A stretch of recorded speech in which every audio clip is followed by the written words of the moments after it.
రాష్ట్ర రాజకీయాలను కుదిపేస్తున్న కాళేశ్వరం ప్రాజెక్టుపై జస్టిస్ పినాకి చంద్రఘోష్ కమిషన్ సమర్పించిన నివేదికను తెలంగాణ ప్రభుత్వం శాసనసభలో ప్రవేశపెట్టింది. ఈ నివేదికలో పేర్కొన్న అంశాలు అప్పటి ప్రభుత్వం, ముఖ్యంగా ముఖ్యమంత్రి చంద్రశేఖరరావు ఏకపక్ష నిర్ణయాల వల్ల ప్రాజెక్టు నిర్మాణంలో జరిగిన తీవ్రమైన లోపాలను స్పష్టంగా వెల్లడిస్తున్నాయి. ఈ నివేదిక ఆధారంగా ప్రాజెక్టులోని అక్రమాలపై సీబీఐ విచారణకు ఆదేశించాలని అసెంబ్లీ తీర్మానించింది. కమిషన్ నివేదిక ప్రకారం మేడిగడ్డ బ్యారేజీతో పాటు అన్నారం, సుందిళ్ల బ్యారేజీ నిర్మాణం వంటి అప్పటి ముఖ్యమంత్రి కె చంద్రశేఖరరావు సొంత నిర్ణయాలతోనే జరిగిందని స్పష్టమైంది. సాంకేతిక నిపుణుల సిఫార్సులు, మంత్రివర్గ ఉపసంఘం సూచనలు, హైపవర్ కమిటీ అభిప్రాయాలు ఏవీ తీసుకోకుండానే ఈ బ్యారేజీల స్థానాలను మార్చారు. నిపుణుల కమిటీ వేమనపల్లి వద్ద ప్రాజెక్టు నిర్మించాలని సూచించినప్పటికీ ఆ సలహాను పట్టించుకోకుండా మేడిగడ్డ వద్ద నిర్మాణాన్ని చేపట్టారు.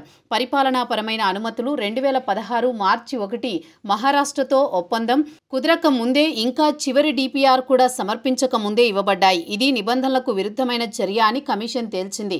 ప్రాజెక్టు నిర్మాణ వ్యయం 38,500 కోట్ల నుంచి 1,10 కోట్లకు పెరిగిందని, అయితే ఈ అంచనా పెంపునకు సరైన ఆధారాలు లేవని కమిషన్ తెలిపింది. డిపిఆర్ సిద్ధం కాకముందే భారీగా నిధులు ఖర్చు చేయడం ఆర్థిక క్రమశిక్షణ లేకపోవడాన్ని సూచిస్తోంది. మేడిగడ్డ బ్యారేజీ కుంగిపోయిన ఘటనతో ప్రాజెక్టులోని నాణ్యతా లోపాలు బహిర్గతమయ్యాయి. ఈ ఘటన తర్వాత అన్నారం, సుందిళ్ల బ్యారేజీలలో కూడా లోపాలు బయటపడ్డాయి. ఈ లోపాలు నాసిరకం నిర్మాణ పనులు, నాణ్యతా నియంత్రణలో వైఫల్యాలు ప్రాజెక్టు భారీ నష్టానికి కారణమయ్యాయి. ప్రాజెక్టు నిర్వహణలో లోపాలున్నాయని కూడా నివేదికలో పేర్కొన్నారు. నివేదికలో కేసీఆర్ పేరు 266 సార్లు, హరీష్ రావు పేరు 63 సార్లు ప్రస్తావించడం ఈ ప్రాజెక్టులో వారి ప్రత్యక్ష ప్రమేయాన్ని సూచిస్తున్నాయని కాంగ్రెస్ నాయకులు ఆరోపిస్తున్నారు. రాజకీయ జోక్యం, పరిపాలనా నిర్లక్ష్యం వల్ల ప్రాజెక్టు దెబ్బతిన్నట్లు కమిషన్ స్పష్టం చేసింది. ఈ నివేదిక ఆధారంగా దోషులపై చర్యలు తీసుకోవాలని కాంగ్రెస్ ప్రభుత్వం ప్రజలకు హామీ ఇచ్చింది. శాసనసభలో చర్చల అనంతరం ముఖ్యమంత్రి రేవంత్ రెడ్డి ఈ ప్రాజెక్టుపై సీబీఐ విచారణకు ఆదేశిస్తున్నట్లు ప్రకటించారు.